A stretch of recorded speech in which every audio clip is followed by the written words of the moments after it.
Hello, world, and welcome to the In My Footsteps podcast. I am Christopher Setterlin, coming to you from the vacation destination known as Cape Cod, Massachusetts, and this is episode 109. It's the monthly bonus episode, and this is going to be something a little bit different, really fun, as I take you on a trip back 100 years to what it was like to vacation on Cape Cod in the summer of 1923. Even if you're not from Cape Cod, if you've never been to Cape Cod, even if you're not a history fan, this is going to be an entertaining enough episode that I think it'll be something for everyone. So sit back and relax and close your eyes and pretend you are back 100 years ago as we look at summer vacation on Cape Cod in 1923. Before we get started, I wanted to, of course, take some time to say thank you to everyone for tuning into the podcast. All of you who listen, who share. Hopefully a few of you will subscribe when subscriptions come up next month in September. My plan currently is likely to do subscriptions through Buzzsprout, which is my hosting platform site for the podcast, as well as switching over to Patreon. The bonus content will start with extra episodes of the podcast, likely one per month.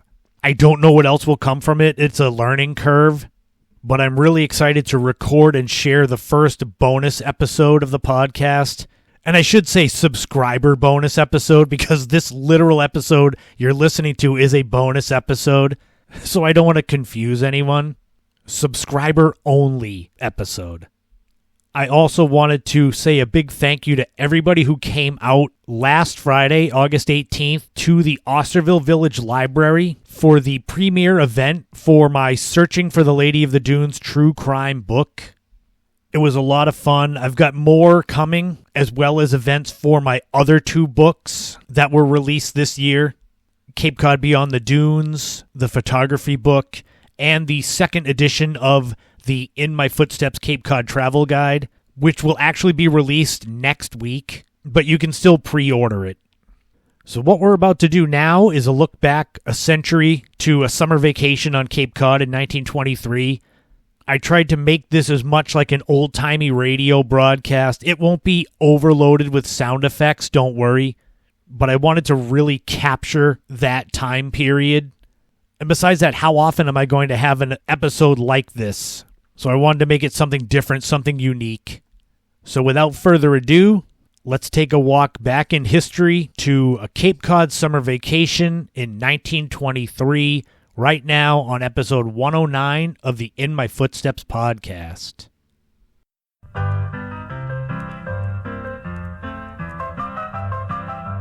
Congratulations, you finally made it. After a long, cold winter, the warm weather has finally arrived. It's time for a trip. And what better place could you choose than Cape Cod? So let's head down there for a beautiful summer vacation. You pack up the car, you pack up the kids, and you head down to the Cape. But wait a minute, this isn't 2023. Oh no, you're heading for a vacation on Cape Cod in 1923, 100 years ago. Are you ready to find out what a trip to the Cape looked like back then? All right, let's find out. First and foremost, do you have your own vehicle, or are you going to take a train? If you do have an automobile, you are one of the lucky ones. It would take until 1930 for more than half of American families to own automobiles. So rail travel was the more common and likely preferred method to get down to Cape Cod. However, if you do have a vehicle, it was most likely the Ford Model T, as 1923 was its best year for sales, with more than 2 million units produced in that year alone. If you didn't have the Ford Model T, other popular vehicles included the Chevrolet Superior and the Dodge Brothers touring car. These cars were quite different from the vehicles of today. They had exposed engines and Spartan interiors. A Spartan interior means lacking any luxury or comfort and is marked by its simplicity. So basically those cars had no AC, no radio, maybe even no windshield or windshield wipers. So you packed up, you found whatever your mode of transportation was, and you're heading to the Cape. As you approach the Cape Cod Canal, it looks different. The Cape Cod Canal, which by 1923 had only been in operation for 9 years, was still at its original width of 100 feet. It would not reach its present-day width of 480 feet until 1940. Naturally, with a narrower canal, the 3 bridges that crossed it were also different. The Sagamore and Bourne bridges were drawbridges in 1923. Both bridges consisted of 2 80-foot cantilever sections that rose to allow vessels to pass through. The railroad bridge was a 160-foot cantilever bridge that pivoted upward on its north foundation, creating a very unique sight. These 3 bridges remained in use until 1935, when all 3 were replaced with the current bridges that still exist as of 2023. So you have crossed over whichever bridge you need to take, and you have now made it onto Cape Cod. There are 15 towns and 143 unique villages. A major difference that you will notice after crossing whichever bridge is that there is no Mid-Cape Highway. It won't be until 1950 that the highway opens from the Sagamore Bridge to West Barnstable. That was Exit 6 forever, and now they changed it so it's present-day Exit 68. There are also very few paved roads, which means it's a slower go of things getting around on the Cape in 1923. Even without the Mid-Cape Highway, you're in luck. Route 6A, which was then known only as the Old Kings Highway, did exist, and this could bring people all the way from the Cape Cod Canal out to Provincetown. The big question now is, where are you going to stay during your summer vacation? One thing that Cape Cod did not lack in 1923 was popular resorts and hotels. In fact, the world-famous Chatham Bars Inn existed back then, although on a far smaller scale. If you couldn't find a room at Chatham Bars Inn, there was no need to despair. Some of the historic, iconic hotels that you could have stayed at in 1923 included Aberdeen Hall on Great Island in West Yarmouth, which existed until a fire burned it to the ground in 1924.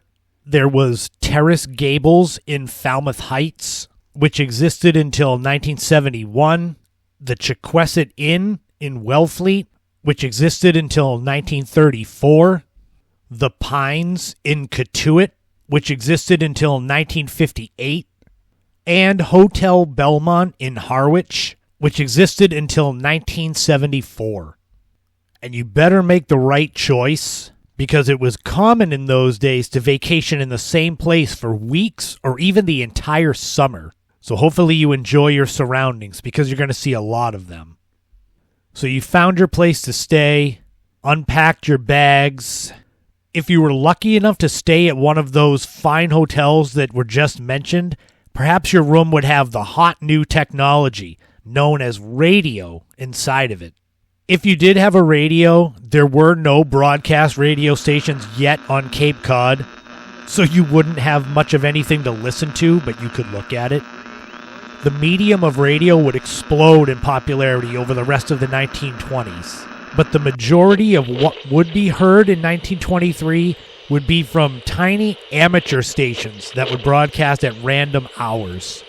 So you'd have to sit in your room and fiddle with the dial and pray that somebody nearby was broadcasting something. Your place to stay on your summer vacation is all set. But what's next?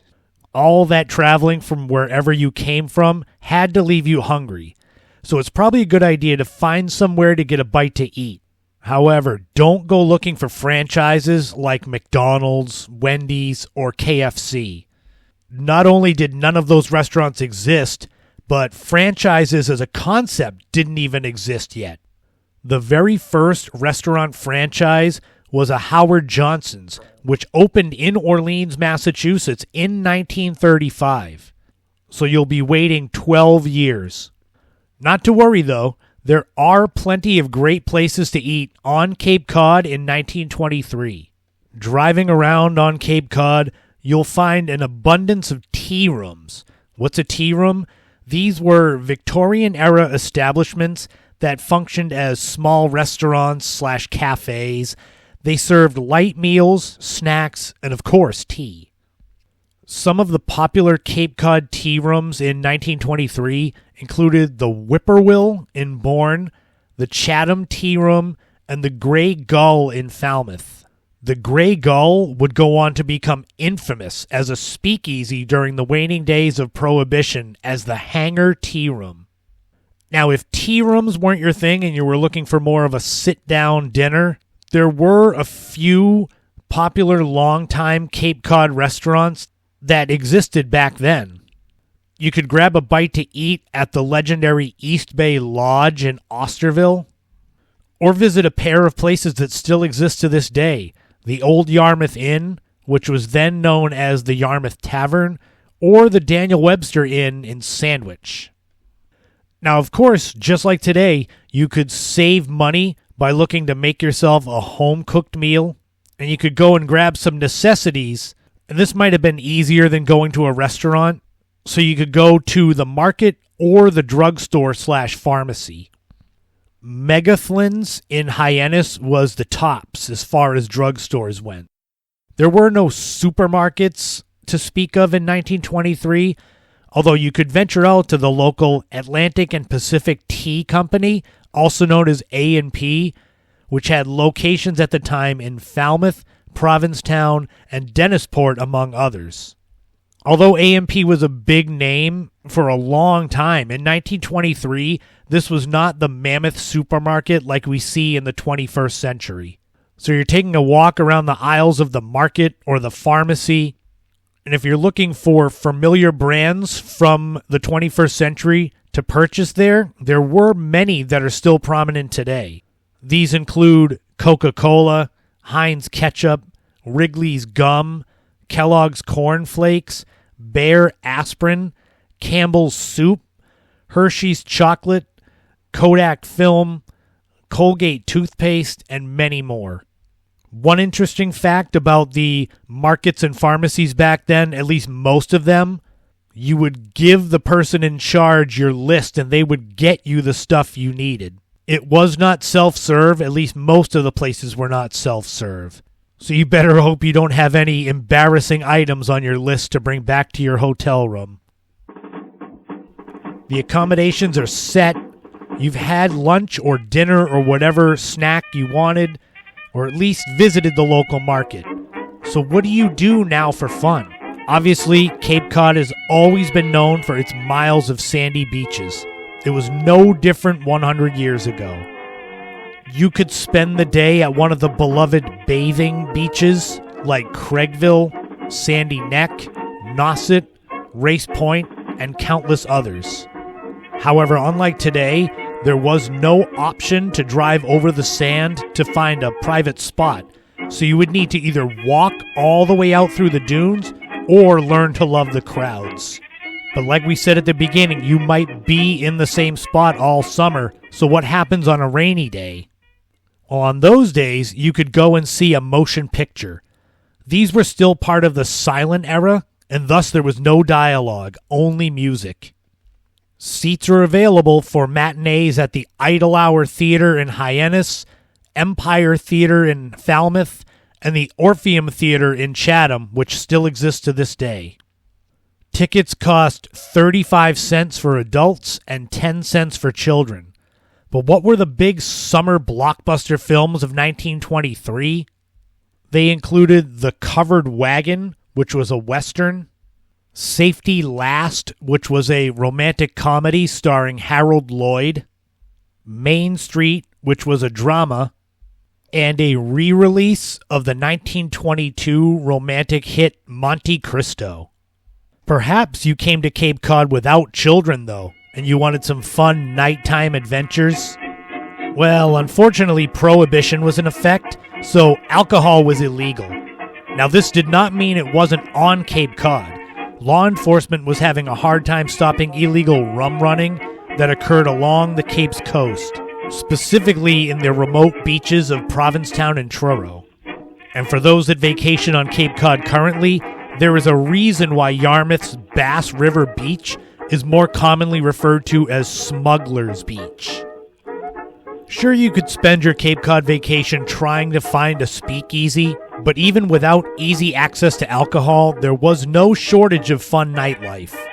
The Mill Hill Pavilion in West Yarmouth, no relation to the Mill Hill Club that came later, the Chatham Pavilion, and Bournehurst on the Canal in Buzzards Bay offered nightly entertainment, while many towns had dancing events on special dates throughout the summer.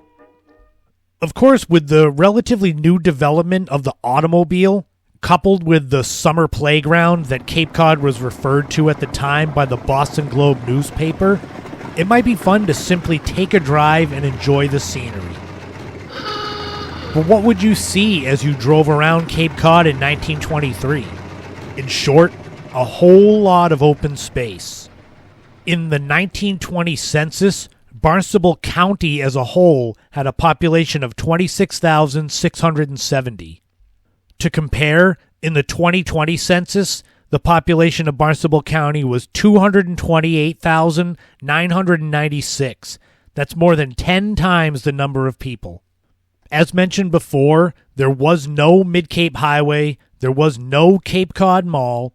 Route 28, which is typically the most congested roadway on the peninsula, was unpaved and still consisted mostly of residential homes and swaths of open land and forest. All of this open space would allow you to hear the unending hum of the 17-year locusts that had made Cape Cod their home in 1923.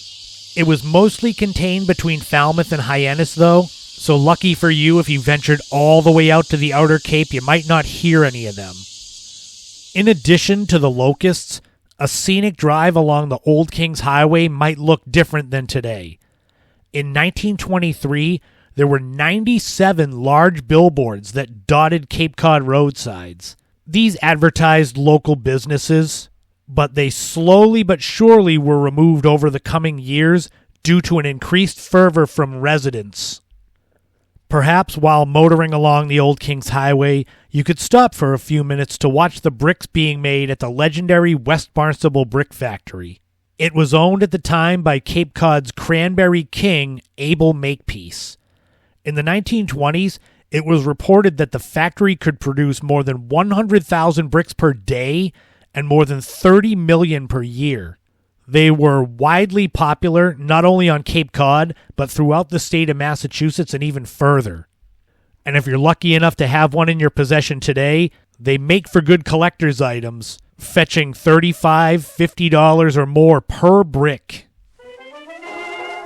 Driving into Chatham, you'll see a lot of construction happening. The big news in the town in 1923 is the dismantling of one of the Chatham twin lighthouses. The North Tower was shipped up to Eastham. There it replaced the final diminutive wooden tower of the Three Sisters of Nauset. The former Chatham twin lighthouse was rechristened Nauset Lighthouse, although it would not receive its distinctive red and white coloring until 1940. At Mayo Beach in Wellfleet, you could gaze upon the recently deactivated Mayo Beach Lighthouse. Within a few years, it would be removed and lost for more than 80 years. In 2008, it will be found living a new life as Point Montara Lighthouse in California, where it still exists to this day. You might take a drive to the ocean side of Wellfleet. There you could gaze upon the abandoned remains of Guglielmo Marconi's revolutionary wireless station. It was here that the first transatlantic wireless communication took place in 1903. However, much like today, erosion was an issue in 1923. The station's 4 towers had already been dismantled, but their foundations and a few buildings remained. If you enjoyed shell fishing and a good adventure, you could take a day trip by boat over to Billingsgate Island in Cape Cod Bay. Located about 2.5 miles west of Sunken Meadow Beach in Eastham, this formerly thriving community was on its last legs. Erosion had wiped much of it off the map, with all of the homes being floated across and assimilated into Eastham and Wellfleet. Billingsgate Lighthouse had crumbled, it had been replaced by a skeleton tower, but in 1923 it still had some of the best shellfishing on Cape Cod. Within 20 years, though, the island would finally be fully washed over and rechristened Billingsgate Shoal. A journey to the tip of the Cape in Provincetown was as wondrous then as it is today. The Portuguese fishing boats were aplenty, the town crier would keep you informed of all the local news, and if lucky, perhaps famed poet Eugene O'Neill would come into town from his shack on the Peaked Hill Bar to say hello. And if you got tired of driving on all the unpaved roads on Cape Cod, and the journey called to you, it was possible to take a visit to either island of Martha's Vineyard or Nantucket via the New Bedford, Martha's Vineyard, and Nantucket Steamboat Line. This was the predecessor to the present-day Steamship Authority, and there were several trips leading out of Woods Hole daily. But remember, it's a steamboat, so it's going to take you longer. Excitement was in the air on Cape Cod when in June 1923, the Cape Cod Baseball League was formed, with William Lovell of Hyannis serving as its first president. 4 teams based out of Falmouth, Hyannis, Osterville, and Chatham would play a total of 12 games each. Opening night was July 10th as Falmouth defeated Osterville 11-7. It was not to worry for Osterville, though, as they would become the inaugural Cape League champions. And in 2023, the Cape League celebrated 100 years in existence. As it is in present day, the crown jewel of the Cape Cod summer in 1923 was the Barnstable County Fair. It opened on Tuesday, August 28th, and was held for 3 days rather than a week like it is today. Back then, the fair was known as the Cattle Show and Fair of the Barnstable County Agricultural Society. Back then, though, the county fair was held in Barnstable rather than East Falmouth. It was in an area right near the county courthouse. There were horse shows that drew upwards of 15,000 people. Also on the grounds were cattle shows, electrical appliance exhibits, swings, a merry-go-round, floral arrangements, and more. If you were unable to come to the Cape for the fair, the next best thing was the annual 4th of July festivities. There were lots of town-sponsored fireworks displays. However, if you wanted to create your own show, you could find ads in the local papers for stores like BT Gorham's in Yarmouthport and AC Riders in South Yarmouth, selling all of the fireworks you could need. There were also numerous special events, including dinners, dancing, and more to celebrate Independence Day on Cape Cod. But just like today, summer goes by so fast, and before you know it, your time is up. Your vacation on Cape Cod during the summer of 1923 is now over. It's time to pack up all your provisions from your hotel, get everything loaded into your car or bring it to the railroad station, and get ready for the long trip home. Before you cross back over the canal, be sure to gas up your vehicle and also stop by TT Hallett's in Yarmouthport to take with you some classic Cape Cod cranberries or other gifts and novelties to remind you of your trip. We hope it was the cat's meow. Be sure to come back again next year in 1924. Nobody but you, dear. You know, Nora, yours truly is true, dear. When you accuse me of flirting. And now we can slowly return back to present day, August 2023. I hope you enjoyed that.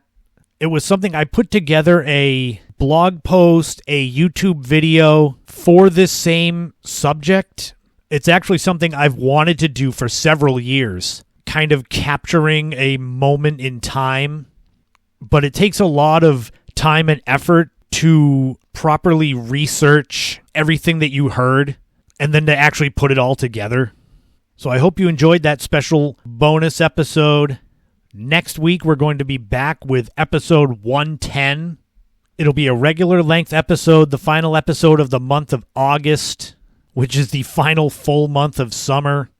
It's going to be a fun episode. We are going to go back to restaurant story time. This is going to be the 6th installment of Restaurant Story Time.